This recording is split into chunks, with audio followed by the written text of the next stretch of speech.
Hello everyone and welcome. My name is Jeff and today we are going to have some fun talking about another deck here for Core Set 2020. So excited for this to come out, and this one I'm only focusing on one card in this set. In fact, I think this is the only card from the new set, but I think it turns on a really fun deck that I am super excited to try. So Corpse Knight. 2 convert mana cost, white and a black, 2/2. Whenever another creature enters the battlefield under your control, each opponent loses 1 life. So instead of having to have everything die with Cruel Celebrant, which we absolutely have in this deck as well, whenever another one creature dies, opponent loses a life and you gain a life. Instead, this is Corpse Knight, which is so fun.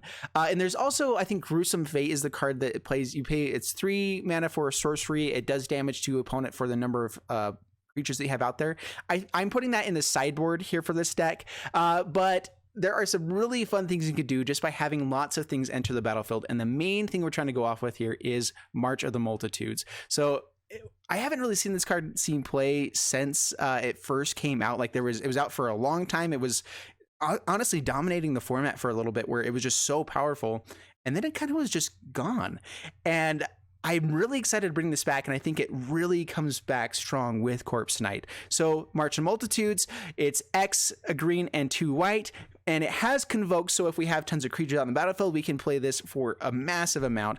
Create X+1 or X11 white soldier creature tokens with lifelink, and it's instant speed, so this is insane. So we have a Corpse Knight out, we have a Cruel Celebrant out, opponent plays a board wipe. We have a board, maybe a couple more creatures out on the board. We play a March of the Multitudes for X, let's say X like 6. That's pretty good with 4 creatures out. You have maybe 6 mana available, and so X7 at that point. March of the Multitudes, you play it, and we will get 6 triggers off of Corpse Knight. And so we'll do 6 damage to opponent right away. Board wipe will happen, and we have a Cruel Celebrant out.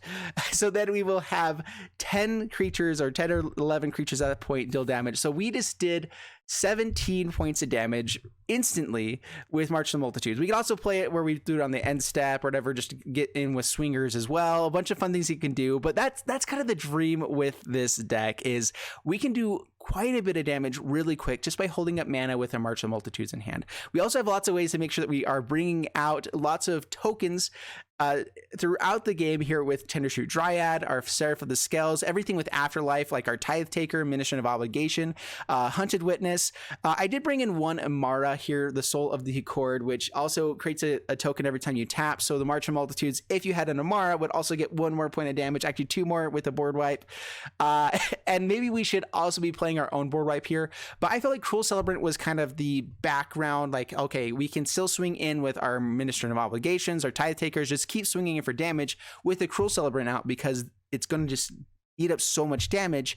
They're not wanting to kill anything because it ends up doing more damage overall. We end up gaining lots of life, and really good there. And then we have 4 copies of Dusk Legion Zealot, which helps us draw into our combo pieces.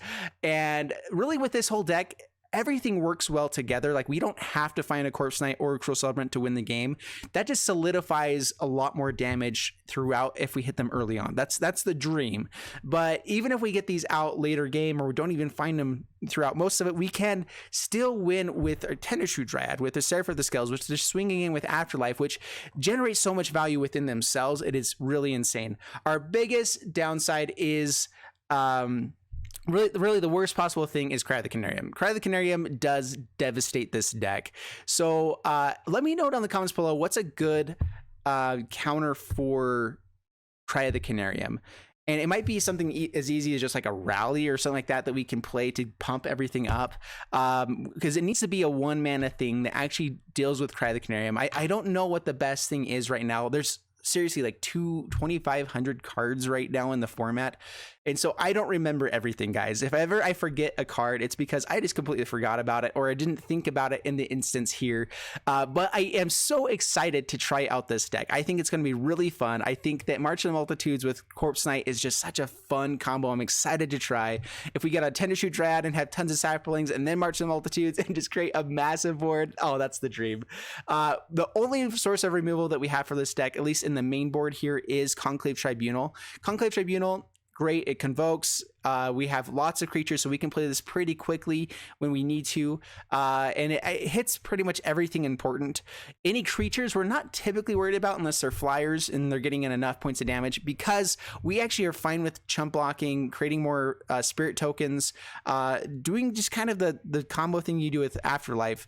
So as long as they don't have a Cryotherarium, they haven't just taken care of our board too quickly and they're getting in with a bunch of damage too fast, we actually have a really good grindy value that's really difficult for people to deal with. And so I hope you guys enjoyed this video. If you did, please leave a like and subscribe. Let me know down in the comments below anything else you guys would change with this. I didn't actually build a sideboard for this one. And if you guys want to check out these deck lists, they are always down in the bottom link in the description below. And we're going to get excited for this next set. We start July 1st is the pre-release event. It goes 1st through the 2nd, like in the morning there. But I'm going to be playing mostly just July 1st. Man, I keep getting June and July mixed up for some reason. Anyway, I hope to see you guys there, and let's do this, man. I'm so excited for the next set. Subscribe, like, peace out. Bye.